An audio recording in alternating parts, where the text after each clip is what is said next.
मुखे ॿुधायो त जेको टॉपिक पढ़ियोसीं पाण केड़ो टाइप्स ऑफ क्रोमोसोम कंडेंसेशन वगैरह खोड़ शयूं पढ़ियूंसीं है ना। हाणे उन में जेका फोर्थ ऑर्डर कंडेंसेशन हुई ऐं सेकंड ऑर्डर कंडेंसेशन हुई बिन्हिनि मां अगर लेंथ ॾिसूं क्रोमोसोम जी त लेंथ कंहिंजी वधीक हूंदी सेकंड जी।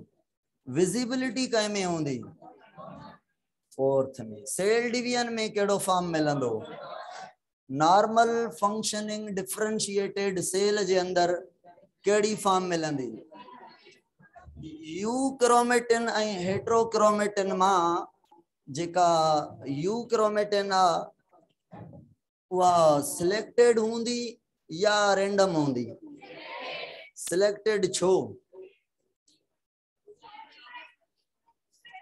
केड़ा जीन कम कंदा इन ऑर्गन में उन्हनि के यू क्रोमेटिन कयो वेंदो केड़ो जीन एक्सप्रेस करे उनखे यू क्रोमेटिन कयो वेंदो ठीक आ सिलेक्टेड हूंदी। अब हेक्सापोलाइड जेका वीट हुई इन जो सोमेटिक नंबर 42 हुयो 42 हेक्सापोलाइड इन जो मोनोपोलाइड छा थींदो पक्का दवा ईमान छड़े करे गाल कयो था ठीक है ईमान सां न। अच्छा हेप्लॉइड छा थींदो गैमेटिक नंबर छा थींदो 21 स्पोरिक नंबर समझो था स्पोरिक स्पोर प्लांट में मियोसिस सां ठहंदा आहिनि हेप्लॉइड ही हूंदो ओके। हलो अॼु जो टॉपिक पाण शुरू करे वठूं था हिकिड़ो नंढड़ो हवाल आहे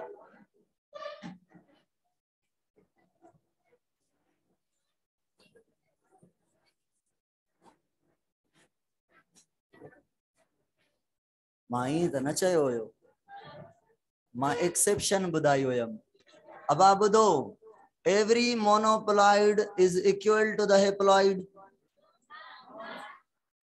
कॾहिं भी ना नेवर एवर पर ह्यूमन में मोनोपोलाइड ऐं हेप्लॉइड इज इक्वल मोनोपोलाइड माना हिकिड़ो सेट हेप्लॉइड माना हाफ नंबर हाफ नंबर में हिकिड़ो सेट भी थी सके तो जीअं ह्यूमन जो आहे हाफ नंबर में 2 सेट डिप्लॉइड भी थी सके तो कुछ प्लांट आहिनि अहिड़ा ऐं हाफ नंबर में 3 सेट भी थी सघनि था जीअं वीट जो आहे। अचो अॼु सिंध टेक्स्ट ऐं पंजाब टेक्स्ट में जेको टॉपिक आहे कॉन्सेप्ट ऑफ जीन वो पाण सिंध ऐं पंजाब जे रिगार्डिंग थोड़ो हवाल कंदासीं पर फेडरल जे अकॉर्डिंग पंहिंजो थियल आहे पूरे जो पूरो ॿुधंदा वञो मांखे ॿुधाईंदा वञो कॉन्सेप्ट ऑफ जीन में। अब आप ॿुधो जीन के मेंडल छा चयो फैक्टर या एलिमेंट या एलिमेंटॉन्स ऐं हिकिड़े कैरेक्टर जे लाइ मेंडल चयो त घणा फैक्टर हुजनि ॿ हिकिड़े पेरेंट ॾांहुं ॿियो ॿिए पेरेंट ॾांहुं हिकु बॉडी जे अंदरि जेको कैरेक्टर एक्सप्रेस थिए थो उन जे लाइ 2 जीन यानी 2 फैक्टर हूंदा। जॉनसन नाले साइंटिस्ट आयो उनी जॉनसन नाले साइंटिस्ट इन फैक्टर के नालो ॾिनो जीन जीन जेको टर्म ॾिनो आहे वो जॉनसन नाले साइंटिस्ट ॾिनो आहे इहो फेडरल में पॉइंट आहे। अच्छा हाणे जीन काथे प्रेजेंट हूंदा अॼु जी हक़ीक़त चऊं मेंडल के भी छॾियऊं सभिनी के भी छॾियऊं मॉर्गन खां वठी असांखे ख़बर पई त जीन प्रेजेंट इन क्रोमोसोम ते ऐं अञा अॻिते आयासीं अॼु त इहा भी ख़बर आहे त कहिड़े क्रोमोसोम ते केतिरा जीन इन कहिड़े क्रोमोसोम ते केतिरा ऐं पहिरियों जीन कहिड़ो ॿियों कहिड़ो टियों कहिड़ो समूरनि जी इंफॉर्मेशन आहे त अॼु असांखे ख़बर आहे त जीन जेके आहिनि कंहिं ते प्रेजेंट आहिनि क्रोमोसोम ते प्रेजेंट आहिनि लीनियर मैनर में प्रेजेंट आहिनि ऐं सभई जीन जेके हिकु क्रोमोसोम ते आहिनि उन्हनि खे लिंक्ड जीन चवंदा आहियूं गॾिजी ट्रांसफर थींदा आहिनि क्रॉसिंग ओवर के छॾे करे क्रॉसिंग ओवर हले छा आहे फिलहाल डिस्कस नथा करणु चाहियूं हिते डिस्कस न आहे थियल मां ईअं चवां थो अॻियां ईंदो कॉन्सेप्ट क्रॉसिंग ओवर जो ॿुधो हाणे जेके जीन आहिनि उहे क्रोमोसोम ते त प्रेजेंट आहिनि भला जेतिरो नंबर क्रोमोसोम जो हूंदो ओतिरा जीन हूंदा छा कंहिंजो नंबर वधीक हूंदो जीन जो नंबर वरी चवे थो त जीन हिकिड़ो पार्ट आहे क्रोमोसोम में डीएनए जो प्रोटीन जो न ऐं डीएनए जो उहो पार्ट आहे जंहिं वटि इंफॉर्मेशन आहे हाणे जंहिं वटि इंफॉर्मेशन आहे छाजे लाइ इंफॉर्मेशन आहे प्रोटीन ठाहिण जे लाइ त जीन जेको आहे उहो छाजे लाइ रिस्पॉन्सिबल आहे प्रोटीन जी फॉर्मेशन जे लाइ। असां पढ़ंदासीं जेनेटिक्स चैप्टर उन में जीनोटाइप ऐं फिनोटाइप पढ़ंदासीं।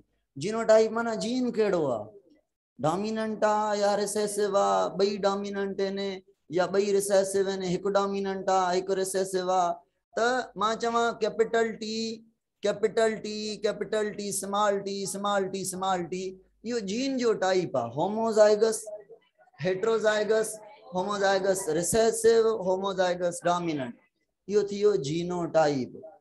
पर इहो जेका प्रोटीन ठाहींदो उहो हिन जो प्रोडक्ट हूंदो, उन प्रोडक्ट खे चवंदासीं फिनोटाइप खे ॾिसी करे जीन जी ख़बर पइजी वेंदी। प्रोटीन ठाहियईं अवा मज़े जी न ठाहियईं रिसेसिव आहे, अधकी ठाहियईं रिसेसिव आहे, ग़लति ठाहियईं रिसेसिव आहे, बहितरीन ठाहियईं फुल ठाहियईं, एक्यूरेट ठाहियईं, प्रॉपर ठाहियईं डोमिनेंट आहे। त डोमिनेंट ऐं रिसेसिव जी कैपेसिटी जी इंफॉर्मेशन असांखे फिनोटाइप ॾींदो। जॾहिं प्रोटीन ॾिसंदासीं त पोइ ख़बर पवंदी त बाबा जीन कहिड़े फॉर्म जो आहे। हाणे कीअं ख़बर पई शुरू में त जीन बि का शइ आहे। गेरर्ड नाले साइंटिस्ट हुयो, हे पंजाब जी ॻाल्हि आहे, फेडरल में कोन्हे मेंशन थियल। गेरर्ड नाले साइंटिस्ट हुयो, सिंध में बि आहे, जंहिं कुझु फैमिलीज़, हे डॉक्टर हुयो हिकिड़ो, फिजिशियन हुयो, कुझु फैमिली जा माण्हू हुया जेके हिन खां ट्रीटमेंट कराईंदा हुया। कुझु मखसूस फैमिलीज़ जे अंदरि हिन जेनेटिक डिसऑर्डर ॾिठईं जेको उन्हनि जी जनरेशन टू जनरेशन ट्रांसफर थींदो आयो। हर जनरेशन में अबनि ॾाॾनि में उन्हनि जी औलाद में बीमारी हलंदी अचे पई। चए पिया यार इहा कहिड़ी बीमारी आहे, मां हेॾो वॾो डॉक्टर आहियां, उन टाइम जो वॾो फिजिशियन हुयो, मां थकी पियो आहियां, बीमारी जो इलाज, बीमारी सम्झ में ई नथी अचे, अलाए छा चक्कर आहे। हाणे जेनेटिक डिज़ीज़ ॾाढा ट्रीटमेंट थिए, जीन ई अंदरां मशीनरी ख़राबु आहे, जीन ई कमु नथा करनि त छा थिए। पोइ हुन आख़िर हिकिड़े कैरेक्टर ते स्टडी कई, हिकिड़ी फैमिली खे खयईं, उन फैमिली में डिज़ीज़ हुई, उनजो नालो आहे अल्केप्टोन्यूरिया चऊं, ठीकु आहे। मां थोड़ो इनके स्लाइड मां थोड़े टाइम में पढ़ायां तो, शॉर्टकट न तो कयां, पर थोड़े टाइम में पढ़ाइण जी कोशिश कयां तो, जी अॼु जा टॉपिक फेडरल वारा पढ़ूं, ठीक है। अगना हली न त वरी कोर्स पंहिंजो थोड़ो पोइते धिकजी वेंदो।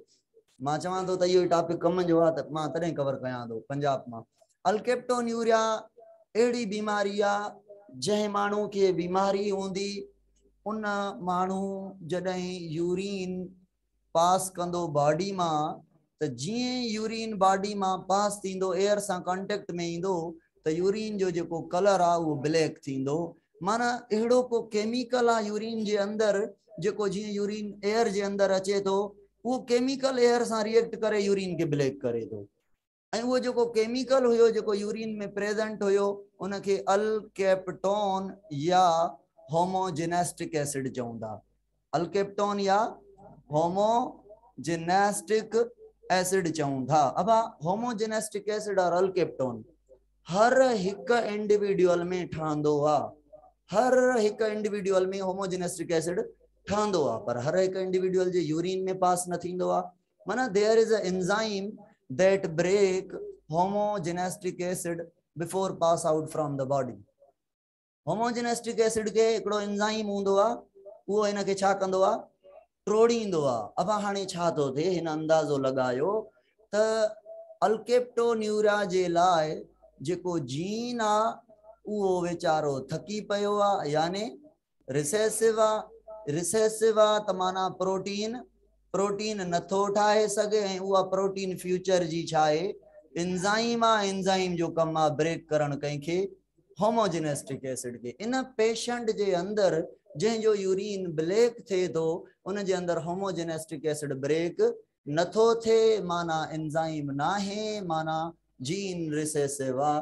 त बीमारी रिसेसिव जी जीन जी आहे या डोमिनेंट जी, रिसेसिव जी। त ॿुधायो ऐं ऑटोसोमल आहे। जेका बीमारी आहे उहा हिन जहिड़ा जीन ॿई रिसेसिव हूंदा त थींदी, या हेट्रोजाइगस में थींदी, या होमोजाइगस डोमिनेंट में थींदी। होमोजाइगस रिसेसिव में बीमारी थींदी, ठीक है। ये ॻाल्हियूं क्लियर। अब इन खबर पई त जीन भी का शय आहे जेको प्रोडक्ट ठाहे थो ऐं enzyme is a product of jean. यो अंदाजो लगो वो बाद में वडियूं डिस्कस थियूं, स्टडी थी, डिस्कवरीज थी। अज अलाए छा जीन जे हिकड़े हिकड़े न्यूक्लियोटाइड के समझी चुका हूं त इंसुलिन वारो जेको जीन आ वो इंसुलिन वारो जीन 51 अमाइनो एसिड ठाहींदो आ। हेतरा न्यूक्लियोटाइड दस पहिरियों न्यूक्लियोटाइड है, ॿियों टियों चौथों आखिरी है, हर इंफॉर्मेशन आज रिगार्डिंग जीन। हे पुराने वक्त जी गाल कई से, थोड़ो हाणे थोड़ो अञा इन खां इन सां रिलेटेड गाल कयूं। अब इते केड़ो सर ही वारो सर अल्केप्टोन हिकड़ो केमिकल आ जंहिंखे असां होमोजेनेस्टिक एसिड भी चऊं था, जेको ब्लड जे अंदर मेटाबॉलिक एक्टिविटीज मां ठहंदो आ। ठहण खां बाद इनके ब्रेक कंदो आ हिकड़ो एंजाइम ऐं इहो ब्रेक थी वेंदो आ। ये होमोजेनेस्टिक एसिड ब्रेक थी वेंदो आ सिंपलर सब्सटेंस में ऐं उहे सिंपलर सब्सटेंस नॉन टॉक्सिक हूंदा आहिनि, एयर सां रिएक्ट न कंदा आहिनि। माना होमोजेनेस्टिक एसिड ब्रेक थी वियो, डाइजेस्ट थी वियो, केटलाइज थी वियो। केटलाइज कहीं कयो कहीं पर्टिकुलर एंजाइम, ठीक आ। हाणे अगर यो एंजाइम न हुजे त होमोजेनेस्टिक एसिड ब्रेक न थींदो, माना ब्लड में हूंदो। काई भी शय ब्लड में वधी वेंदी आ न, अल्कोहल हुजे, दवाऊं जेके खाऊं था, ड्रग्स मेडिसन ड्रग्स हुजन, या काई पॉइजन हुजे, या को वाटर हुजे, को साल्ट हुजे, सजी बॉडी किडनी के चवंदी आ हाणे तुंहिंजो कम इन्हनि के बाहर कढ। किडनी ते जोर पवंदो आ, हाणे ब्लड जे अंदर हे वधदो, ब्रेक न थींदो त केर बाहर कढदो? लिवर कढदो छा, लंग्स कढदा छा, गैस जे फॉर्म में करे उडारे छॾींदा। त किडनी ते मसलो थींदो अची किडनी ते, ऐं किडनी वेचारी इनके पास कंदी यूरिन में। जॾहिं इहो होमोजेनेस्टिक एसिड ब्रेक न थियो, ब्लड में वधी वियो त पोइ यूरिन में पास थींदो। जॾहिं पास थींदो त एयर सां कॉन्टेक्ट करे रिएक्ट करे इहो कलर जेको आहे ब्लैकिश कलर अपीयर कंदो ऐं पूरे यूरिन जो कलर ब्लैक थींदो। ठीक है ना, सही सवाल भलो कयो अथव। हिन मां कुछ थींदी रहंदी। जीन रिसेसिव आ, पीउ ऐं माउ वटि जीन आ त औलाद में भी वेंदो, औलाद में वेंदो त उन्हनि जी औलाद सां बि रिआयत कोन कंदो, उन्हनि ॾे बि वेंदो, है ना, जनरेशन टू जनरेशन ट्रांसफर थींदी। कैरियर ऐं हुन जी ॻाल्हि जेनेटिक्स में कंदासीं हली करे। अब हिकिड़ो जीन हुजे रिसेसिव, हाँ वरी हाणे भला पुछां थो शारद आयो अला कंदो, मां चवां पियो टाइम न ज़ाया थिए मुंहिंजो। ॿुधो, हे मेल आ, ठीक आ, अफेक्टेड आ, कैरियर आ।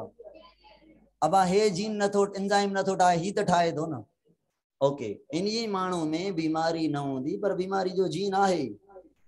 फीमेल आ, अफेक्टेड आ। हाणे अगर ही जीन ऑफ स्प्रिंग में अचन त ही जीन ऐं ही अचन त कैरियर भी थी सके तो, अफेक्टेड भी थी सके तो। इक्वल डिस्ट्रीब्यूशन आ। छड़ियो इन कॉन्सेप्ट के अचो अज जे कॉन्सेप्ट ते। अब क्रोमोसोम हेरिडिटी मटीरियल मॉर्गन छा चयो ना आहे न, मॉर्गन गाल खराब करे विधी उन्हनि जी मेहनत बॉवेरी ऐं सटन जी ते। हाणे ॿिया साइंटिस्ट थिया आहिनि जेके चवनि था नेक्स्ट पंहिंजो सेशन शुरू हुआ चैप्टर जो फर्स्ट पार्ट पूरो कयोसीं त क्रोमोसोम हेरिडिटी मटीरियल आहे, वरी अध में हली करे ख़बर पई त कोन्हे ॻाल्हि। हाणे असां ॻाल्हि बीहारी आहे डीएनए छा आहे, हेरिडिटी मटीरियल आहे। हाणे इन ते डिस्कस कयूं। साइंटिस्ट आयो हिकिड़ो जंहिंजो नालो आहे ग्रिफ्थ। ग्रिफ्थ नाले साइंटिस्ट एक्सपेरिमेंट कयो पंहिंजो अची करे। असल में छा हुयो, माइस जेके कुआ आहिनि उन्हनि जे अंदर उहो हिकिड़ो साइंटिफिक एनिमल आहे जंहिंखे तमामु बायोलॉजी जा, ह्यूमन जा, एनिमल जा जेके जेनेटिक बेसिस ते एक्सपेरिमेंट कया वेंदा आहिनि हिन ग़रीब खे यूज़ कयो वेंदो आहे। अगरि इहो बची वियो त पोइ इंसान में ॿियनि एनिमल में इम्प्लीमेंट कंदासीं, मरी वियो त बि ख़ैर आहे, है न। त माइस जे अंदर हिकिड़ो इशू थियो नमोनिया जो, नमोनिया थी माइस जे अंदर। साइंटिस्ट परेशान थिया, साइंटिफिक एनिमल आहे ऐं बीमारी में आहे। ॿियो त अंग्रेज साइंटिस्ट एनिमल जो ॾाढो केयर कंदा आहिनि, असांखे कहिड़ी कुए जो इलाज कयूं या कुझु, पर हुननि खे माना वॾो एहसास आहे इन हवाले सां। हलो कम जी ॻाल्हि त ॻोल्हियूं त इहा जेका नमोनिया आहे छो थिए थी। अब ॿ ॻाल्हियूं नज़र आयूं। चयूं त पहिरीं ॻाल्हि त इहा बीमारी बैक्टीरिया जे करे थिए थी ऐं बैक्टीरिया जेका आहे उहा स्ट्रेप्टोकोकस आहे। स्ट्रेप्टोकोकस सर समझो था, कोक्साई माना राउंड, स्ट्रेप्टो माना चेन। चेन जे फॉर्म में राउंड बैक्टीरिया हुजे उनके चवंदासीं स्ट्रेप्टोकोकस। ॿुधो बाबा, बैक्टीरिया हूंदियूं आहिनि ॿ क़िस्म जूं।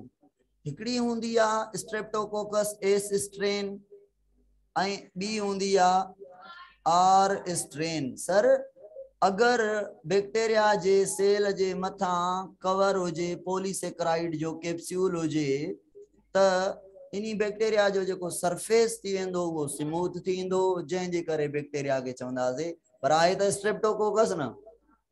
हाणे इनी ही जो कोट आ पॉलीसेकेराइड जो कोट आ, इन जे अंदर टॉक्सिन्स इन जे करे बीमारी थींदी।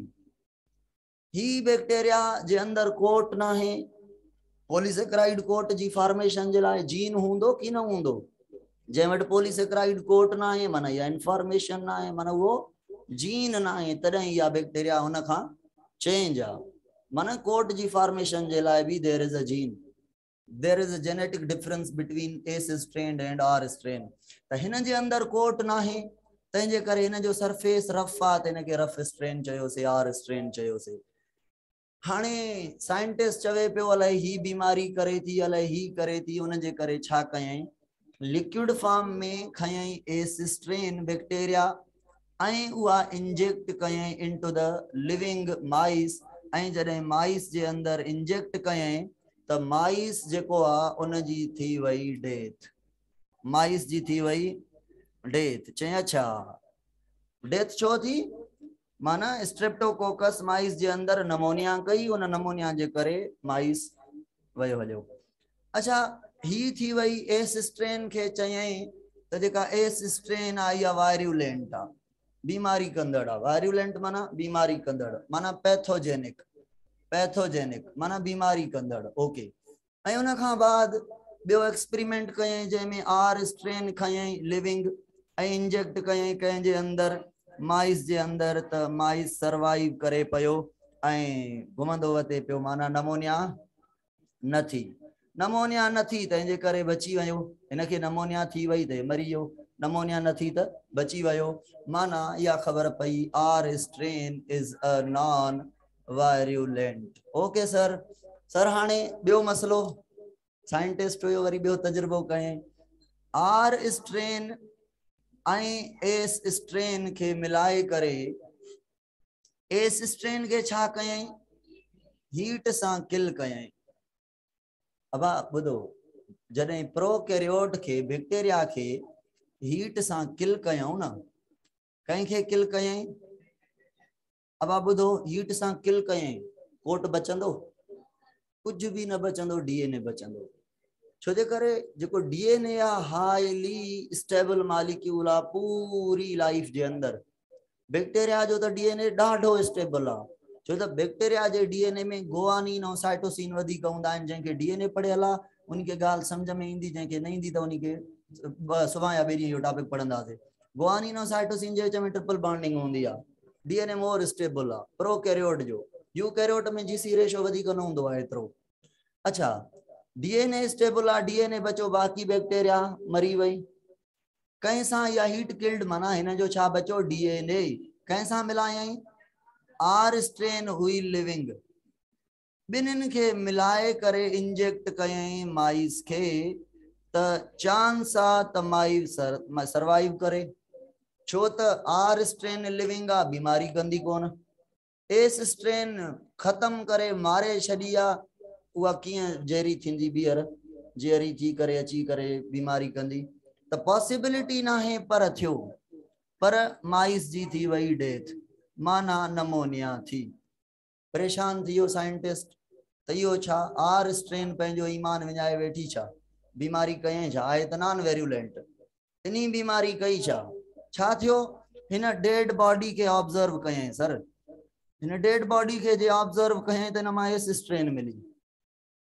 वरी ॻाल्हि आहे, इबरतनाक ॻाल्हि आहे। एस स्ट्रेन कीअं मिली? सर ॿुधो, हाणे हिते अज़म्पशन आहे, हिकिड़ो अंदाज़ो आहे त एस स्ट्रेन हिन मां पैदा नाहे थी। छो त उन महिल जूं थ्योरीज़ ॿुधाइनि पियूं त डेड बॉडी ॿीहर लिविंग कोन्हे थींदी। ओके, त ॻाल्हि इहा हुई त हिन कोट जे लाइ कोई न कोई जीन आहे जेको कोट जी फॉर्मेशन कराए थो, ऐं जीन माना DNA ऐं DNA स्टेबल। त चयूं एस स्ट्रेन जो छा बचल हुयो, DNA। आर स्ट्रेन बिल्कुलु लिविंग हुई। बैक्टीरिया में प्रॉपर्टी हूंदी आहे कहीं ॿी बैक्टीरिया खां जेनेटिक मटीरियल खणी वठंदी आहे। त मीडियम जे अंदरि जेको DNA पियो हुयो, DNA पियो हो काॾां आयो, एस स्ट्रेन जो। हे मिक्स थियल हुयूं, हे लिविंग हिन जो DNA। इहो DNA हिन खणी वरितो कहीं, अब DNA जे खणी वरितई उहे जीन अची विया जेके रिस्पॉन्सिबल हुया for the formation of coat. त ही बि स्ट्रेप्टोकोकस, हू बि स्ट्रेप्टोकोकस, फर्क ओनली आहे कोट जो। ऐं कोट जा जीन अची विया, मुफ्त में मिली विया एस स्ट्रेन जे किल्ड फॉर्म मां। त आर स्ट्रेन, हे जेका एस स्ट्रेन आहे इहा चयईं ठही आहे आर स्ट्रेन मां। माना आर स्ट्रेन कन्वर्ट थी आहे छा में, एस स्ट्रेन में। कीअं कीअं, आर स्ट्रेन DNA एब्जॉर्ब कयो आहे एस स्ट्रेन जो, त आर स्ट्रेन में प्रॉपर्टी अची वयूं आहिनि एस स्ट्रेन जी। जेका आर स्ट्रेन आहे हाणे जेके बि नयूं बैक्टीरिया पैदा कंदी उहे एस स्ट्रेन हूंदियूं, तंहिंजे करे माइस जी बॉडी मां असांखे मिली छा, एस स्ट्रेन। ओके सर, चएं त इहो प्रोसेस जेको आहे इन खे छा चऊं, आर स्ट्रेन जो कन्वर्ट थियणो एस स्ट्रेन में। The process is said to be as transformation, माना पंहिंजी शेप चेंज करण हिकिड़े फॉर्म मां ॿिए कंहिं फॉर्म में। जी सर, सर किथां रिपीट कयां, अब आप ॿुधो हिन जो क्विक ओवरव्यू वठूं था। आर स्ट्रेन छा आहे, पैथोजेनिका नॉन पैथोजेनिका, विरुलेंटा नॉन विरुलेंटा।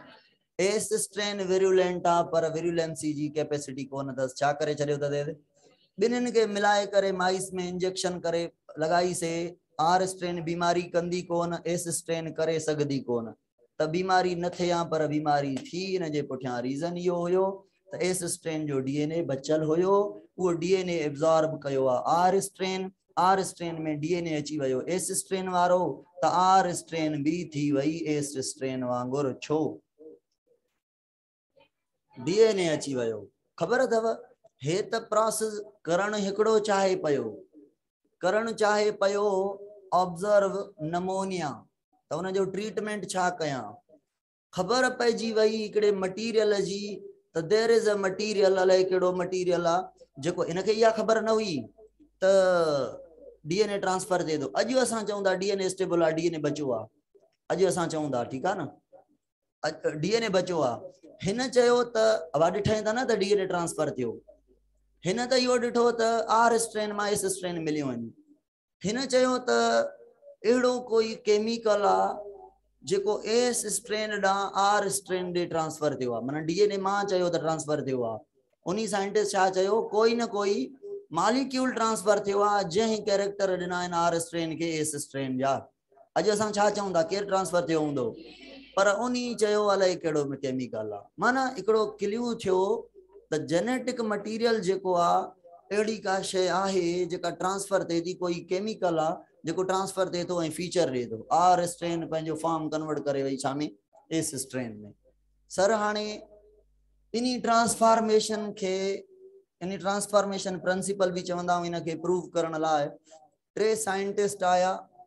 हिक जो नालो हुयो एवरी, ॿिए जो नालो हुयो मैक्लॉइड, ऐं टे जो नालो हुयो मैकार्टी। एवरी, मैक्लॉइड ऐं मैकार्टी 3 साइंटिस्ट हुया जेके प्रूव करण चाहिनि था कंहिंजे एक्सपेरिमेंट के। त ग्रिफ्थ जेको एक्सपेरिमेंट कयो इन में ट्रांसफर छा थियो आहे, इतां ई ख़बर पइजी वेंदी त जेनेटिक मटीरियल कहिड़ो आहे। जेको केमिकल ट्रांसफर थियो हूंदो उहो हेरिडिटी मटीरियल आहे। बा छो, कहिड़ी ख़ुशी में हुनखे हेरिडिटी मटीरियल चवंदव, इन ख़ुशी में हेरिडिटी मटीरियल चवंदासीं, उहो वञे थो ऐं नवां कैरेक्टर ॾिए थो। त नवां कैरेक्टर ॾियणु या के बि कैरेक्टर ॾियणु उन शइ जो कमु आहे जंहिंमें पोटेंशियल आहे प्रोटीन ठाहिण जो, ऐं उहो ई मॉलिक्यूल हूंदो जेनेटिक मटीरियल जेको ट्रांसफर थिए थो। हाणे ॻोल्हियूं त ट्रांसफर छा थिए थो, त हिनन जो मेन एम छा है? To find out the chemical that transfer from R strain to the S strain to the R strain, या to find out the chemical that responsible for transformation. अचो अब छा कयो हिनन सर एकड़ो केमिकल बेस्ड एक्सपेरिमेंट कयो। Chemical based experiment छा कयो? हिनन खया एंजाइम खया, हिनन खई R स्ट्रेन, ठीक आ, आई प्लस में एस स्ट्रेन, आर स्ट्रेन केड़ी लिविंग। हाने मां जडें भी गाल कंदम मां थर्ड एक्सपेरिमेंट ते गाल कंदम, प्लस में ऐड कंदम एंजाइम।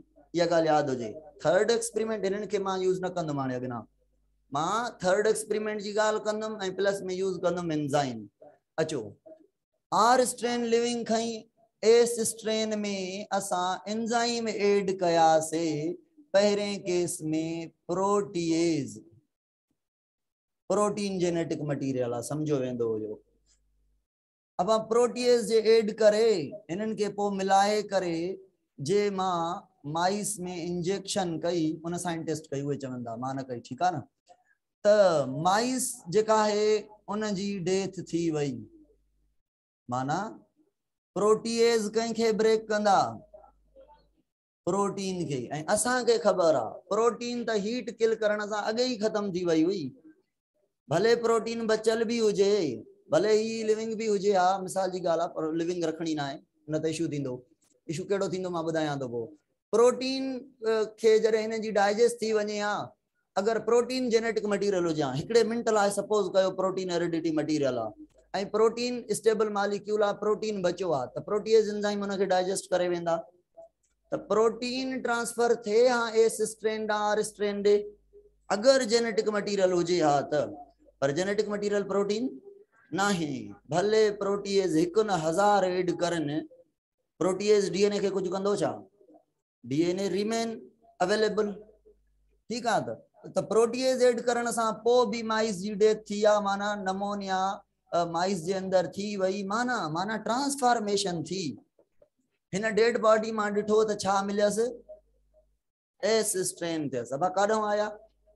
माना ट्रांसफॉर्मेशन अञा भी थी, माना प्रोटीन जेनेटिक मटीरियल ना है। इन एक्सपेरिमेंट में या खबर पई, अगर प्रोटीन जेनेटिक मटीरियल हो जे, हा प्रोटीएज ऐड करण सा प्रोटीन खत्म, प्रोटीन खत्म त आर स्ट्रेन एस स्ट्रेन में किए कन्वर्ट थिया, अगर प्रोटीन जेनेटिक मटीरियल हो जे, हा पर ना है।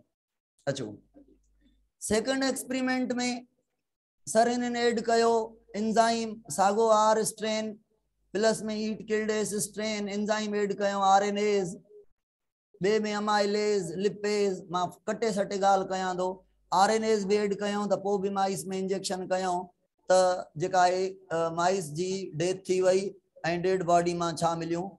एस स्ट्रेन, माना ट्रांसफॉर्मेशन हिते भी थी वई, हिते भी थी वई, माना आरएनए भी जेनेटिक मटीरियल ना है। हाने आखिरी एक्सपेरिमेंट जी गाल कया तो कटे सटे प्रोटीन के छाजे बेस ते हेरिडिटी मटीरियल समझो वेंदो हुयो, हुआ उन साइंटिस्ट के खबर, माके खबर कानी, लास्ट में मां ताके बुधाया तो, ठीक आ। अचो बुधाया तो छो जे करे अबा जीन जो प्रोडक्ट छा है? प्रोटीन आ न, फीचर केर तो दे, फिनोटाइप केर तो दे। डायरेक्ट असा के जो सीधो सो नजर अचे तो आईनो अग में मॉलिक्यूल जो जो सजो स्ट्रक्चर दे तो, दैट इज अ प्रोटीन। इन जे करे हेरिडिटी मटीरियल, पर प्रोटीन के ठाण वारो केर आ या खबर न वई, इन जे करे प्रोटीन के हेरिडिटी मटीरियल चयो वेंदो। अचो अब हाने थर्ड लास्ट एक्सपेरिमेंट में आर स्ट्रेन खयो सर, प्लस में ऐड कयो एस स्ट्रेन ऐड करे एंजाइम रखियो से डीएनएज, माना एस स्ट्रेन जो डीएनए बचल होयो, पर डीएनए ऐड करण का बाद इन जो जो डीएनए होयो वो थी वयो डाइजेस्ट, टुकड़ा टुकड़ा थी डीएनए कंजो एस स्ट्रेन जो। हाने छा दींदी आर स्ट्रेन के? छा दींदी? कुछ न दींदी। असा के खबर आ, वो साइंटिस्ट धुकन ते एक्सपेरिमेंट करे पियो, अगर डीएनए ऐड करण का पो ट्रांसफॉर्मेशन थे थी त माना डीएनए जेनेटिक मटीरियल ना है, अगर डीएनए ऐड करण का बाद ट्रांसफॉर्मेशन न थी थे त माना यो जेनेटिक मटीरियल होयो, वो थी वयो डाइजेस्ट न थिंदो, ट्रांसफर न थिंदी कन्वर्जन। त एस स्ट्रेन ऐं आर स्ट्रेन मिलाए करे इंजेक्ट कयो माइस के, दिसो होडे भलाई करे पियो, माइस सां हाणे अची हिनखे अची इस्तेमालु कयो अथऊं वेचारे खे केतिरा कुआ मारे छॾियऊं ठीकु आहे न त माइस जी हिते थी वई नथी डेथ माना नमोनिया हिते नथी माना ट्रांसफॉर्मेशन हिते ट्रांसफॉर्मेशन नथी सभई समझो था ट्रांसफॉर्मेशन छो नथी जेको स्टेबल डीएनए हिन जो बचल हुयो उहो डाइजेस्ट थी वियो ऐं स्टेबल डीएनए डाइजेस्ट थी वियो इहो डीएनए हुयो छाजे लाइ for the formation of coat त हिन ॾे जेनेटिक मटीरियल ट्रांसफर न थींदो हे genetic material R strain S strain खां न वठी सघंदो हूंदो त वठंदो न बा डीएनए त डाइजेस्ट कराए छॾियोसीं न हाणे ट्रांसफॉर्मेशन न थींदी त डेड बॉडी भी कोन्हे त ऑब्जर्व छा कयूं बॉडी लिविंग आहे माइस आख़िर में बची वियो त समझी आसे त जेनेटिक मटीरियल केर आहे डीएनए आहे इन एक्सपेरिमेंट मां पढ़ियोसीं अब आप ॿुधो अञा ऑब्जेक्शन अञा मसला फाइनल हिकिड़ा थर्ड पार्टी आई साइंटिस्ट जी ॿ नाला हुया साइंटिस्ट जा हार्शी एंड चेज ॾाढा सियाणा साइंटिस्ट हुया बाक़ाइदे ॾेखारियऊं असांखे हिन में को फिजिकल बेसिस अहिड़ो न आहे हिन में का शइ अखियुनि सां ॾिसी सघूं अहिड़ी का शइ न आहे ही अहिड़ो एक्सपेरिमेंट करे ॾियनि था जेके थोड़ा बि माण्हू हूंदा आहिनि न सही कमु कयो को बि तव्हांखे चवंदा आहिनि ग़लति आहे ही कमु त सही हुयो ग़लती काई कोन्हे पर फिजिकल लुक न आहे एक्सपेरिमेंट में तंहिंजे करे अञा बि ऑब्जेक्शन हुया जीअं माण्हू हूंदा आहिनि ननाड़ी अहिड़ा हिते उहो कमु हुयो हार्शी ऐं चेज़ हुन ननाड़ियुनि खे जवाबु ॾियण लाइ ही एक्सपेरिमेंट कयो ऐं एक्सपेरिमेंट में छा कयईं ॿुधो चयईं ॿुधल अथव वायरस चयोसीं हा चयईं इहा ठहियल आहे हिकु डीएनए जी ऐं ॿियो प्रोटीन जी कहिड़ी वायरस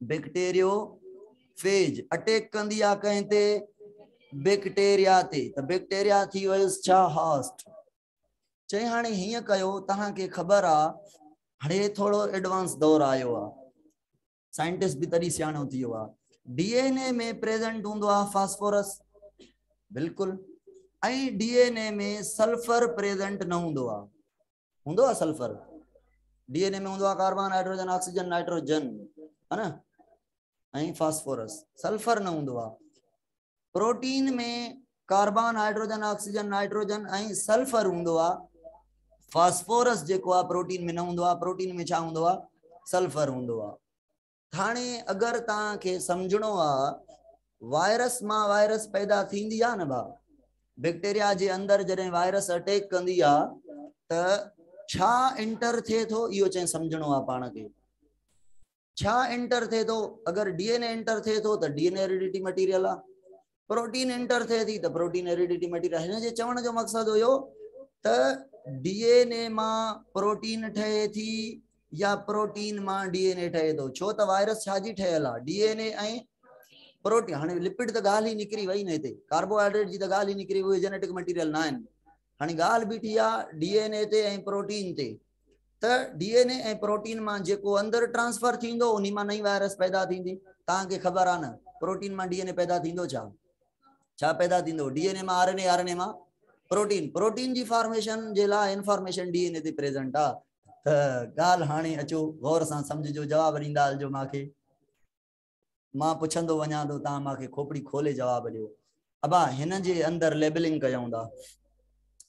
कयूं था वायरस जे अंदरि छा लेबल कयूं carbon hydrogen oxygen nitrogen phosphorus या सल्फर फास्फोरस लेबल कयूं कार्बन हेॾे बि होॾे बि हाइड्रोजन हेॾे बि होॾे बि सल्फर का फास्फोरस अहिड़ी शइ आहे जेका सिर्फ़ ऐं सिर्फ़ फीचर आहे डीएनए जो प्रोटीन में न आहे ठीकु आहे त हिकिड़ी वायरस तयारु कयईं जंहिंजे अंदरि हिन लेबल कयईं फास्फोरस खे ऐं उन फास्फोरस खणायईं वायरस खे त माना वायरस जे अंदरि जेको डीएनए आहे उहो कंटेन करे थो कहिड़ो phosphorus isotope phosphorus labelled phosphorus कहिड़ो फास्फोरस के पारायईं हिकिड़ी केप टोपी मां मिसाल ॾींदो आहियां गाड़ी टोपी जो है न त फास्फोरस के गाड़ी टोपी पारायईं त जॾहिं डीएनए ट्रांसफर थींदो न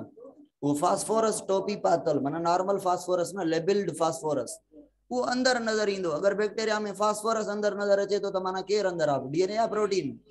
डीएनए। समझी वेंदासीं, हेरिडिटी मटीरियल डीएनए आ, डीएनए में वायरस पैदा थिए थी। त डीएनए के लेबल कयई, सॉरी डीएनए जे फास्फोरस के लेबल कयई। फास्फोरस हर न्यूक्लियोटाइड में हूंदो आ। P32 आइसोटोप ॾिनई 32। बी भी वायरस तैयार कयई जंहिंजे अंदर वरी मां ग्रीन कलर सां लेबल्ड लिखां थो। हिते डीएनए जो छा लेबल थियल आ? फास्फोरस लेबल्ड थियल आ। हिते वायरस जी प्रोटीन जो हर एक अमाइनो एसिड लेबल थियल आ। खबर अथव? Sulphur containing amino acid. जंहिं अमाइनो एसिड में अमाइनो एसिड जी स्ट्रक्चर आ NH2 alpha carbon carboxylic group. ऐं हिते जेको आ त कुछ भी थी सके तो, पर हिते हूंदो सल्फर। सभिनी अमाइनो एसिड में सल्फर कोन्हे। जंहिं जंहिं अमाइनो एसिड में हिते सल्फर आ, उहो सल्फर नॉर्मल नाही, उहो सल्फर थियल आ लेबल्ड। ऐं इहो जेको लेबल्ड थियल आ उहो थियल आ सल्फर S35। सल्फर लेबल थियल आ आइसोटोप सां 35 सां। हाणे ही हिक वायरस, ही बी वायरस, हिन जे अंदर डीएनए ते केप पातल आ, माना डीएनए जो फास्फोरस लेबल थियल आ। हिन जे अंदर डीएनए न, फास्फोरस न, प्रोटीन जो अमाइनो एसिड जो सल्फर लेबल थियल आ, माना प्रोटीन लेबल थियल आ। ठीक थियो। अब बिनी के छडियो त अटैक करे ॾेखारनि कंहिं ते, बैक्टीरिया ते। इनके भी बैक्टीरिया मिली, इनके भी बैक्टीरिया, मीडियम जे अंदर इनके छडियो वयो। अटैक कंदियूं। इनमें सेल वॉल जो रिमूवल कबो बैक्टीरिया तां, छो जे करे आसानी सां बैक्टीरिया ते जल्दी में क्विकली अटैक कंदी बैक्टीरिया, बैक्टीरियोफेज। त जॾहिं अटैक कयो वयो बैक्टीरियास ते, त असां ॾिठो त जॾहिं बैक्टीरिया ते अटैक कयो वायरस, त डीएनए ट्रांसफर थियो।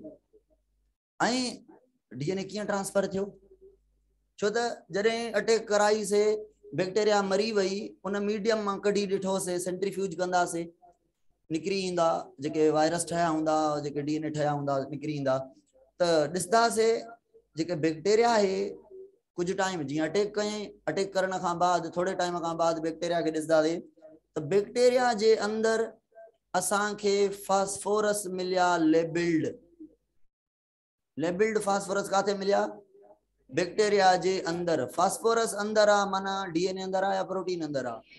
डीएनए अंदर आ। बे एक्सपेरिमेंट में असां जॾहिं हिते ॾिठासीं त बैक्टीरिया जे अंदर सल्फर मिलिया ई कोन। सल्फर न मिलिया, माना प्रोटीन अंदर। इहा बि ॻाल्हि क्लियर थी वई, ॿई अंदर नथा अचनि। या डीएनए अंदर ईंदो या प्रोटीन अंदर ईंदो, पर हाणे कंफर्म थी वियो प्रोटीन कोन थी अचे। बा प्रोटीन असां ॾिठो आहे हिन बैक्टीरिया खे, हिन बैक्टीरिया में उहो लेबल्ड तारो थियल सल्फर हुयो ई कान। त माना छा ज़ाहिर थियो? वायरस ओनली ट्रांसफर करे थी पंहिंजो डीएनए ऐं ॿाहिरि छॾे थी केर। हिन एक्सपेरिमेंट ॿुधायो त डीएनए ट्रांसफर थिए थो, हिन एक्सपेरिमेंट ॿुधायो त प्रोटीन ॿाहिरें दरवाज़े खां ॿाहिरि। इन्हनि ॿिन्ही मां कंक्लूड कयोसीं कहिड़ो? कंक्लूड कयोसीं डीएनए मां प्रोटीन ठही सघे थी, पर प्रोटीन मां डीएनए कॾहिं भी न। त जेनेटिक मटीरियल केर थियो? डीएनए। ये टे साइंटिस्ट हुया जंहिंजो कंट्रीब्यूशन हुयो हिकिड़ो तकड़ो। फोटो कढो त तकड़ में असां नेक्स्ट टॉपिक पढ़ूं। नेक्स्ट टॉपिक हले छा हूंदो? हाँ सर, केड़ो रिपीट कयां? हाँ सर, ॾिसो असां वटि जेका लेबलिंग थियल आ, उहा लेबलिंग थियल आहिनि ॿ शयूं। हिकु लेबल थियल आ डीएनए जो फास्फोरस, ऐं ॿियो लेबल थियल आ केर? ॿियो लेबल थियल आ असां वटि सल्फर कंहिंजो? प्रोटीन जो। अगर बैक्टीरिया जे अंदर ट्रांसफर थे तो, बैक्टीरिया जे अंदर ट्रांसफर थे तो प्रोटीन, हिते प्रोटीन ट्रांसफर थे आ त असांखे सल्फर लेबल थियल काथे मिले आ? फोटो मां मोकिलियांव थो न, तव्हां ॿियो कढंदव? तव्हांजी मोबाइल जो रिज़ल्ट सुठो आहे, कढी वठो। परे थी वियासीं साईं, ॿियो हुकुम। हाँ, अगर सल्फर उन परी बैक्टीरिया में अंदर नजर अचे आ तो माना प्रोटीन ट्रांसफर थी आ अंदर या डीएनए?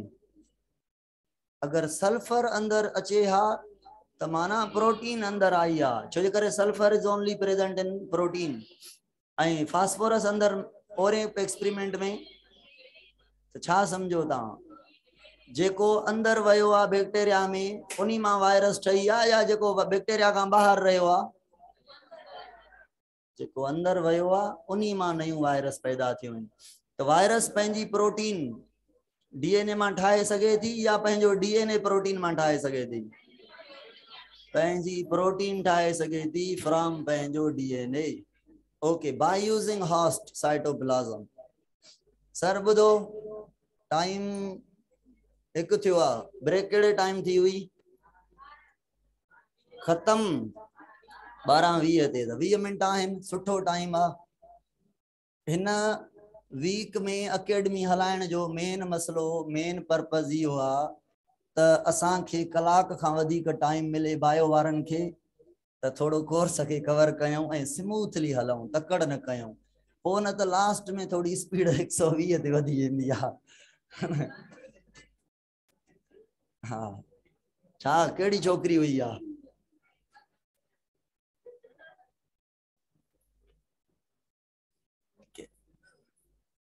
बायोटेक्नोलॉजी मां टॉपिक छड़ियो आ केड़ो?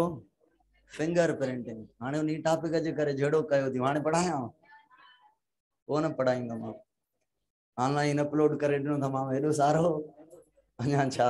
अचो अचो सर, मोटी अचो। अबा चुप कयो। हा, वरी थोड़ो शेड अचे थो, हेॾे बि साॻो हाल आहे। अचो बाबा, डीएनए हेरिडिटी मटीरियल आ, समझी वयासीं। हाणे सर, हाणे टॉपिक आ त डीएनए जी स्ट्रक्चर कीअं आ ऐं डीएनए रिप्लिकेट कीअं कंदो आहे। अॻ में कहिड़ो टॉपिक आ? डीएनए रिप्लिकेशन, माना एक डीएनए मां 2 डीएनए कीअं ठहंदा आहिनि। अचो, डीएनए रिप्लिकेशन। रिप्लिकेशन जो मतलब समझो था?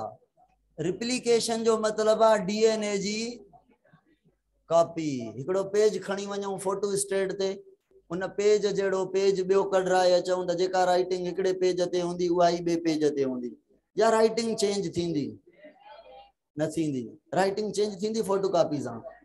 न थींदी। कलर जो ख़ैर आहे, इंफॉर्मेशन त साॻी आहे न। मां लिखियो आहे टॉपिक रिप्लिकेशन ते, त फोटो कॉपी खां पोइ क्लोनिंग त थी वेंदो छा? अगर मैं स्ट्रक्चर पढ़ाया, इंटर जा ॿार हो, ॿिए सेशन में आया हो, थोड़ा घणा पढ़ियल हो, खाई कोन वेंदुमि तव्हांजी स्ट्रक्चर। जेको चओ बाबा। हा सुहानी चओ, छा पढ़ा? पढ़ूंगा बा स्ट्रक्चर? तुंहिंजी स्ट्रक्चर पढ़ियल आहे न? अग में टॉपिक रिप्लिकेशन आ, त पोइ हाणे मां छा कयां? हलो, हिकड़ो वोट बचो थी, अकेलो। सुहानी भी फ्री है। अच्छा, अच मोटी अच। हाणे डीएनए रिप्लिकेशन माना डीएनए मां, गर्ल्स बॉयज, डीएनए मां डीएनए जी फॉर्मेशन विदाउट एनी चेंज। त जॾहिं डीएनए मां डीएनए ठहे, चेंज भी न हुजे, त पोइ अदा इहो क्लोनिंग न चऊं इनखे। माना replication is a natural cloning. ऐं केड़ी क्लोनिंग? मॉलिक्यूलर क्लोनिंग आ, ऑर्गेनेल क्लोनिंग आ, ऑर्गन क्लोनिंग आ, या ऑर्गेनिज्म क्लोनिंग आ। DNA is a molecule, molecular cloning थी वई। प्रोटीन मां प्रोटीन ठहंदी, कोई भी मॉलिक्यूल क्लोनिंग नथो करे सके सिवाय डीएनए का। DNA replication is a natural cloning. अचो, हिकड़ो बियो टॉपिक आ PCR, artificial DNA replication. Biotechnology में पढ़ाईंदासीं त लैब जे अंदर भी डीएनए मां डीएनए ठाहे सघूं था। हाली लैब जी ॻाल्हि नथा कयूं। डीएनए रिप्लिकेशन काथे थींदी?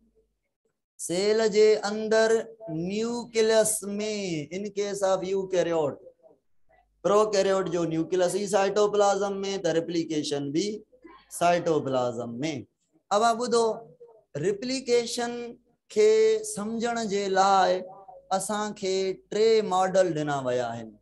अॼु उन्हनि मॉडल्स के समझणो आहे। गौर सां खोपड़ी खुलियल हुजे। साइंटिस्ट जो चवण आहे हिकड़नि जो त डीएनए रिप्लिकेशन जेका आहे उहा कंजर्वेटिव आहे, कंजर्वेटिव आहे। ॿियनि जो चवण आहे त डीएनए रिप्लिकेशन जेका आहे सेमी कंजर्वेटिव आहे। हाणे ॿुधो, सेमी कंजर्वेटिव, कंजर्व माना बचियल, ऐं माना बचियल, रिमेन, रहल, प्रोटेक्टेड, साॻियो ई। ऐं सेमी मतलब हाफ, माना डीएनए मां जॾहिं डीएनए ठहंदो उन में हिकड़ी डीएनए स्ट्रैंड साॻी हूंदी, हिकड़ी नई हूंदी, पर नई भी पुरानी जहिड़ी ई हूंदी। माना न्यूक्लियोटाइड ओड़ा ही हूंदा, पर न्यूक्लियोटाइड नवा हूंदा, ॿिया न हूंदा। हलो मां कॉन्सेप्ट समझायां थो। ॾिसो हेरे ॾिसो, हेरे ॾिसो। ओ छोकरियूं छोकराओ ॿुधो, हे डीएनए आहे। जेको डीएनए डिवाइड थे उन्हीं के पेरेंटल डीएनए चवंदासीं, ऐं जेके डीएनए नवा ठहन उन्हनि के डॉटर डीएनए चवंदासीं। सर डीएनए रिप्लिकेशन में छा थींदो आहे, डीएनए जूं स्ट्रैंड हिक ॿिए खां अलग थींदियूं आहिनि। हिकड़ी स्ट्रैंड तां हिकड़ी नई स्ट्रैंड ठहंदी आहे, ॿी स्ट्रैंड तां ॿी स्ट्रैंड नई ठहंदी आहे। हिकड़ो कॉन्सेप्ट ॿुधायो, अगर लोअर स्ट्रैंड, ही वारी स्ट्रैंड हेठां वारी मां डीएनए के सिधो करे लिखां थो, वकड़ कढां थो डीएनए जा, ताकि असां के खोपड़ी में ॻाल्हि सही अचे। हीअ स्ट्रैंड आहे adenine, adenine, guanine, cytosine, thymine, adenine. त तव्हां खे ख़बर आहे अपोजिट स्ट्रैंड हूंदी thymine, thymine, cytosine, guanine, adenine and thymine. Okay, ही स्ट्रैंड ऐं हू स्ट्रैंड हिक ॿिए जे अपोजिट, त जेका अपोजिट स्ट्रैंड हूंदी उन्हीं के चवंदासीं कॉम्प्लीमेंट्री। ही हुनजी कॉम्प्लीमेंट्री, ही हुनजी कॉम्प्लीमेंट्री। अब आप ॿुधो, सेमी कंजर्वेटिव छा थो चवे, चवे तो ॿई स्ट्रैंड हिक ॿिए खां अलग थींदियूं। न्यूक्लियोटाइड सीक्वेंस ॿुधायो, adenine, adenine, guanine, cytosine, thymine and adenine, thymine, thymine, cytosine, guanine, adenine and. हाणे डीएनए पॉलीमरेज एंजाइम डिटेल में मां पढ़ायां थो, पर हिते सिंपल ॿुधो।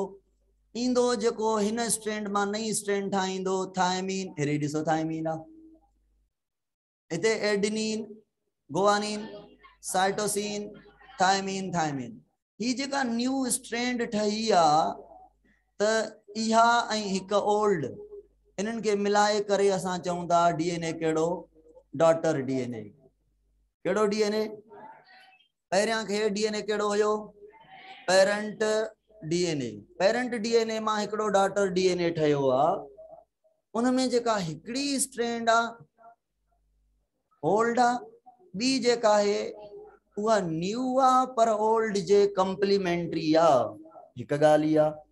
ॿी त ॿी जेका ओल्ड आहे जंहिं तां इहा न्यू न ठही आहे उन जहिड़ी आहे।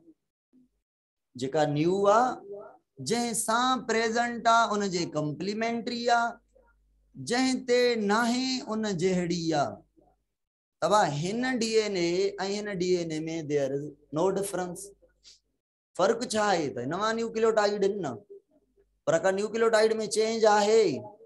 Thymine, thymine, thymine, thymine, cytosine, cytosine, guanine, guanine, adenine, adenine, thymine and thymine.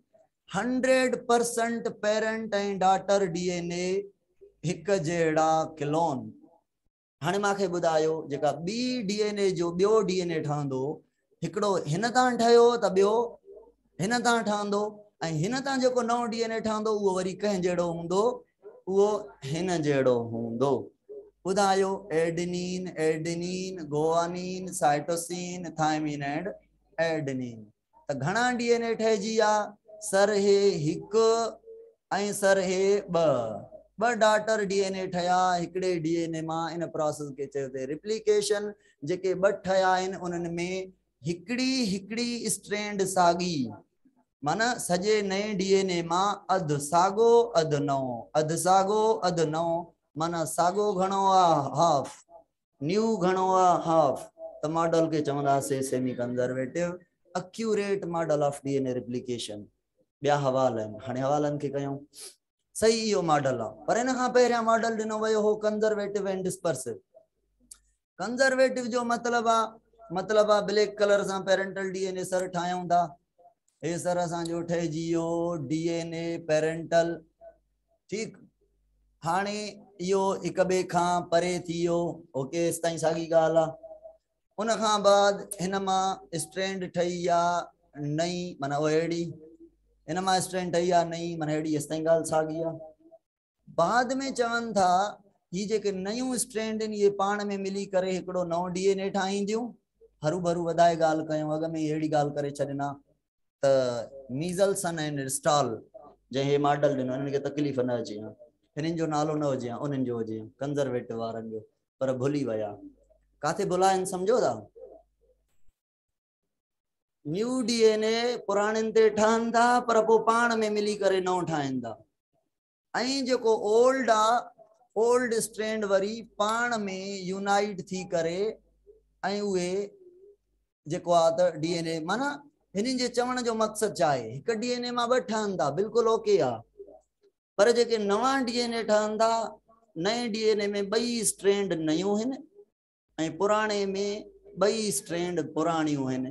त पुराणो डीएनए घणा परसेंट साॻियो आहे, नओं डीएनए घणा परसेंट नओं आहे, त मॉडल खे चयऊं पुराणो डीएनए बची वियो, सॼे जो सॼो नओं डीएनए बि ठाहे वियो, त model is said to be as conservative model. Okay sir, अचो हाणे मां रिपीट कयां थो, डीएनए जूं स्ट्रैंड सेपरेट थियूं, सेपरेट कीअं थियूं? डीएनए सही आहे, ओके आहे, सवाल ओके आहे।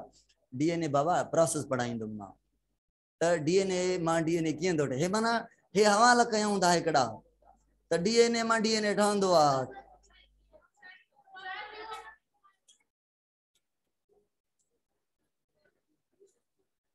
बुक में हिकिड़ी सीक्वेंस आहे, बहितरीन सीक्वेंस आहे। त पहिरियां ॾिसो न, ॿुधो ओ छोकिरियूं ॿुधो, जॾहिं तव्हां हे मॉडल पढ़ी आओ न, पोइ जॾहिं प्रोसेस पढ़ायुमि त प्रोसेस एॾो ॾुखियो आहे, जे तव्हांखे हिननि मॉडल्स जी नीड पवंदी हुते, प्रोसेस थोरो खोपड़ी फेराईंदड़ आहे, न ॾुखियो न आहे। पढ़ूं?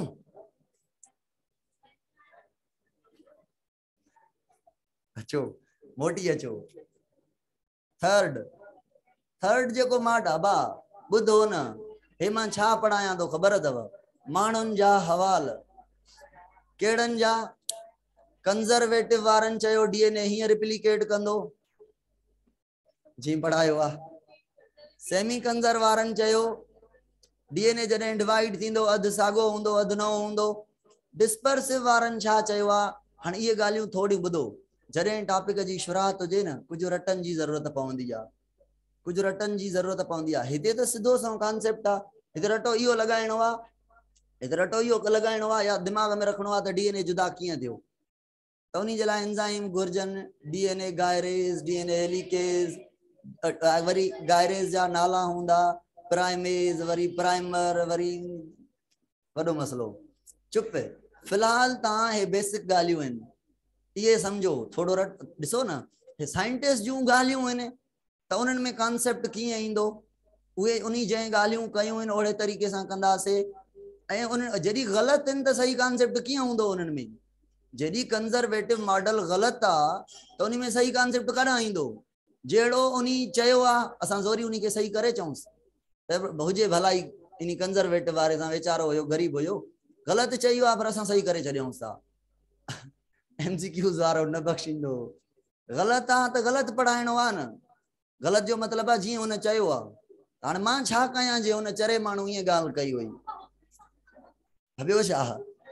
हिन जी ॻाल्हि त मां सही चवां थो न, वीआईपी ज़बरदस्त मीज़ल एंड स्टॉल जेके हुया बहितरीन ॻाल्हि कयईं, तव्हांखे मां थोरो घणो प्रूफ करे ॾेखारियो त हीअं कयो अथई।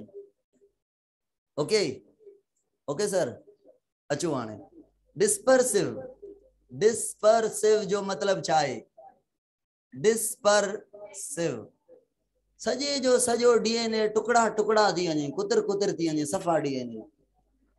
हाणे ख़बर अथव छोकरियूं छोकरा ॿुधो, ख़बर अथव त डीएनए ठहियल आहे न्यूक्लियोटाइड जो, ऐं डीएनए खे चवंदा आहियूं पॉली न्यूक्लियोटाइड, ऐं हूंदियूं अथसि घणियूं चेन, ॿ डाई पॉली न्यूक्लियोटाइड। ओके सर, अचो हाणे हाणे डिस्पर्सिव हे छा था चवनि, डीएनए जी स्ट्रैंड सेपरेट थींदियूं, नओं डीएनए ठहंदो। हे छा था चवनि, डीएनए जी स्ट्रैंड सेपरेट थी, नओं डीएनए ठाहे वरी पाण में मिलंदियूं, नओं जाने पुराणो पुराणो जाने। ठीक आहे, हिन ॻाल्हि कई हुई। हिननि जी ॻाल्हि ॾिसो, हे चवे थो डीएनए ठहियल आहे, साॻी सीक्वेंस रखूं था, thymine thymine cytosine guanine adenine thymine, हेठां वारी सीक्वेंस छा आहे, adenine adenine guanine cytosine thymine and हे पेरेंटल डीएनए आहे, चवनि था डीएनए थे तो टुकड़ा टुकड़ा टुकड़ा टुकड़ा टुकड़ा। ठीक, हाणे मूंखे ॿुधायो, अगर ही थायमीन इन थायमीन का साइटोसिन गुआनिन एडेनिन थायमीन का टुटी वयो त ॿीहर कीअं जुड़ंदो, त पहिरियां थायमीन पो साइटोसिन। मां छा चयो, डीएनए में घणा न्यूक्लियोटाइड हूंदा आहिनि हिकिड़े क्रोमोसोम जंहिंमें 140 मिलियन, हिते मां घणा न्यूक्लियोटाइड ठाहिनि, 1 2 3 4 5, मां 140 मिलियन त नथो ठाहे सघां, है ना, समझण जे लाइ मां 1 2 3 4 5 6 न्यूक्लियोटाइड ठाहिया आहिनि। सपोज कयो हे 140 मिलियन न्यूक्लियोटाइड आहिनि, अगर ये टुकड़ा टुकड़ा थी वञनि, डिस्पर्स मतलब फ्रेगमेंट में ज़रडन ज़रडन में टुटी वञनि। ॿुधो ॿुधो, कोड जो मकसद ख़बर आहे, कोड ऐं कोडान। हलो कोडान के छॾियो, कोड, कोड जो मतलब आहे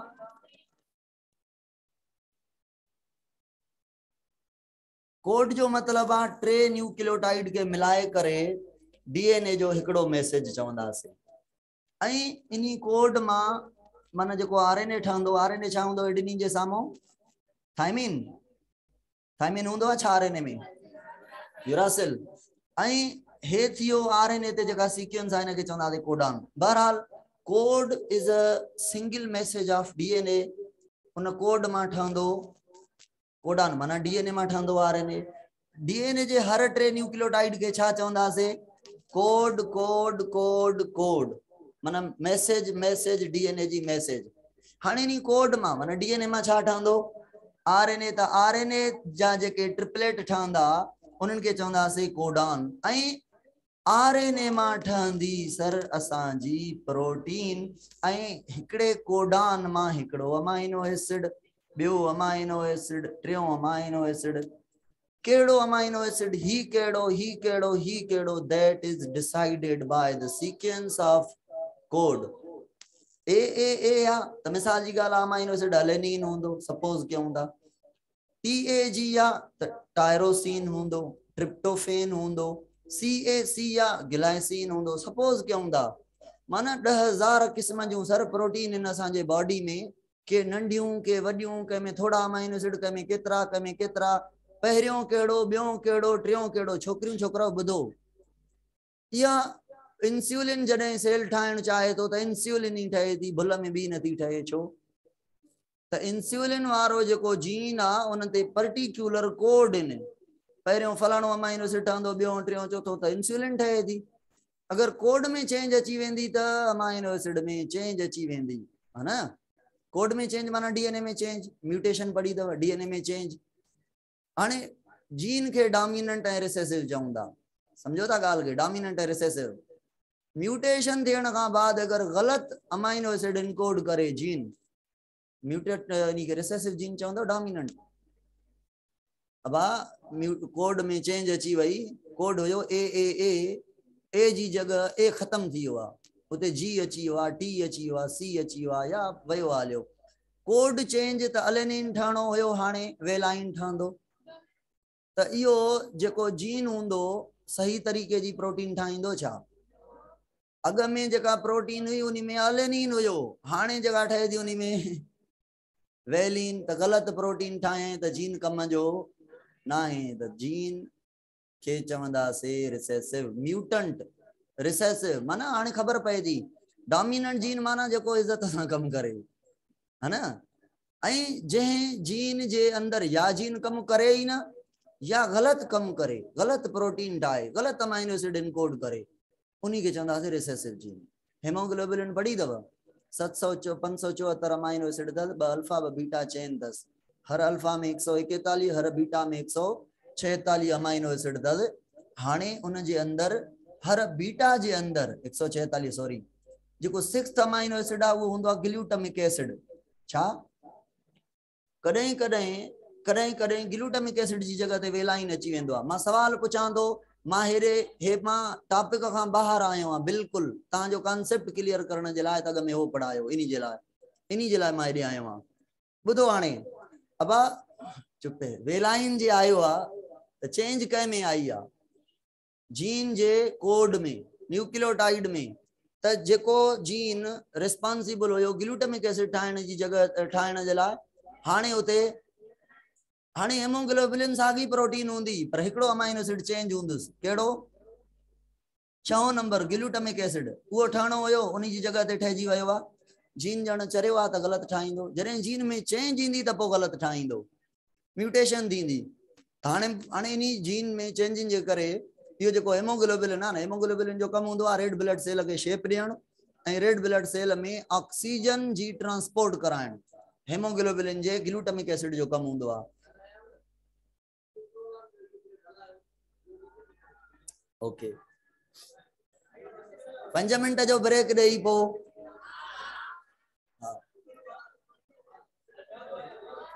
है न जी चओ, हिते वेठा हो ॾाढा भला।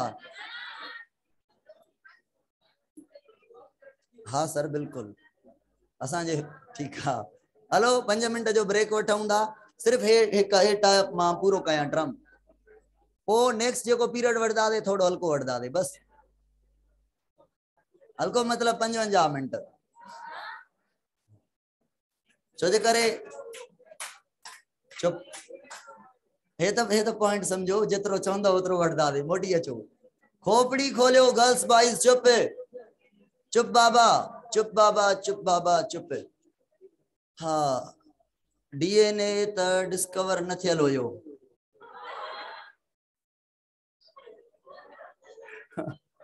छोकरी तूं त वॾो झेड़ो करे छॾियो। ॿुधायां थो छा आहे इहो, हेॾो कम जो टॉपिक हले तो, तव्हां ताड़ियूं वॼायो थियूं। पढ़ण आयूं हो, चुप कयो। वधा डिस्पर्सिव डिस्पर्सिव डिस्पर्सिव डिस्पर्सिव जो मतलब छा आहे? जेको पेरेंट डीएनए हूंदो वो सॼो टुकड़न टुकड़न में टुटी वेंदो, माना सेल में छड़ा न्यूक्लियोटाइड पया हूंदा, डीएनए न हूंदो। हुते छा हुयो, सेल में डीएनए जूं 2 स्ट्रैंड ठहन पियूं। अबा पहिरियों केड़ो न्यूक्लियोटाइड आ, ॿियों टियों चौथों पंजो, इहा सीक्वेंस हिते टुटदी न। 2 स्ट्रैंड जुदा थियूं आहिनि न। भले ॾिसो हीअ स्ट्रैंड तां ॾिसी करे हूअ स्ट्रैंड ठाहे सघूं था, हुन तां ॾिसी करे हीअ ठाहे सघूं था, ईअं आहे न। अब हिन स्ट्रैंड तां कंप्लीमेंट्री ऑटोमेटिकली हो ठहंदी, हुन तां हीअ ठहंदी। पर ही छा था चवन, ही चवंदा सॼो डीएनए टुटी वेंदो। हाणे ॾिसो कुछ तव्हांजा कॉन्सेप्ट जेके हिन जा रहियल आहिनि न, उहे हिन जो एक्सपेरिमेंट पढ़दासीं त हिननि खे कीअं रिजेक्ट कयई ॿिन्ही खे।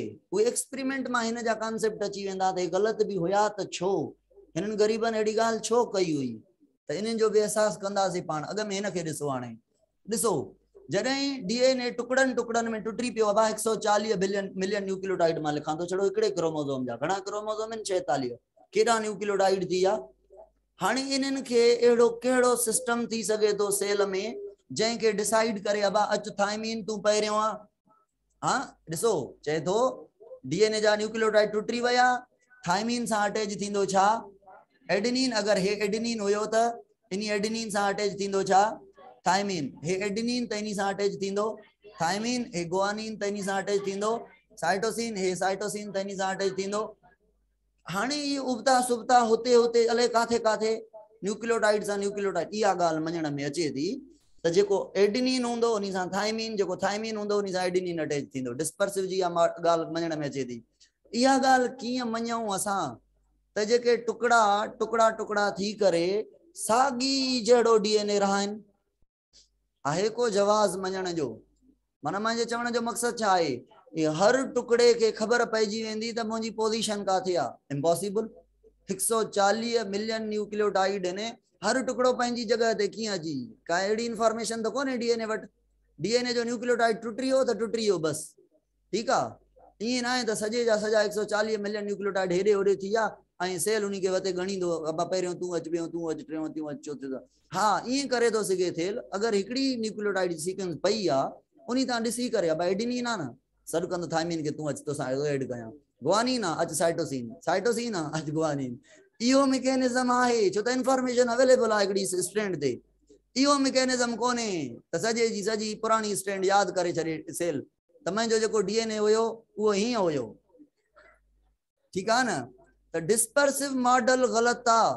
कहिड़े हिसाब सां ग़लति आहे कहिड़े हिसाब सां ग़लति आहे त साॻी सीक्वेंस कीअं मेंटेन कंदो साॻा जीन कीअं मेंटेन थींदा साॻा कोड कीअं मेंटेन थींदा एॾो वॾो डिघो डीएनए आहे अगरि हे टुकड़ा टुकड़ा टुकड़ा टुकड़ा थी विया आहिनि त वरी इहे कीअं ॿीहर ॻंढिबा हाणे इहे बि प्रूव असांखे ॾींदो मीज़ल्स एंड स्टाल इन 5 मिंट जे ब्रेक खां बाद हिन खे बि ॾिसूं था हे छो ग़लति आहे हिन खे बि ॾिसूं था हे छो ग़लति आहे हिन खे ॾिसूं था त हे छो सही आहे हे इन्हनि जो ओवरव्यू हुयो हाँ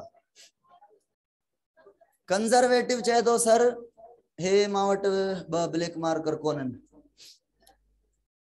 कंजर्वेटिव चवे थो ॿ स्ट्रैंड आहिनि कहिड़ियूं स्ट्रैंड आहिनि पेरेंटल ॿई हिक ॿिए खां जुदा थियूं हिन स्ट्रैंड तां हिकु नई ठही हिन स्ट्रैंड तां बि हिकु जेके नयूं हुयूं उन्हनि खे छॾे करे पुराणियूं स्ट्रैंड पुराणियुनि सां मिली वियूं ऐं नयूं स्ट्रैंड नवनि सां डीएनए त ॿ ठहिजी आहे पर जेको डीएनए नओं आहे उहो सॼे जो सॼो नओं जेको पुराणो आहे उहो सॼे जो सॼो कंज़र्व हाणे इहो मॉडल ग़लति आहे कीअं ग़लति आहे मां नेक्स्ट क्लास में पढ़ायां थो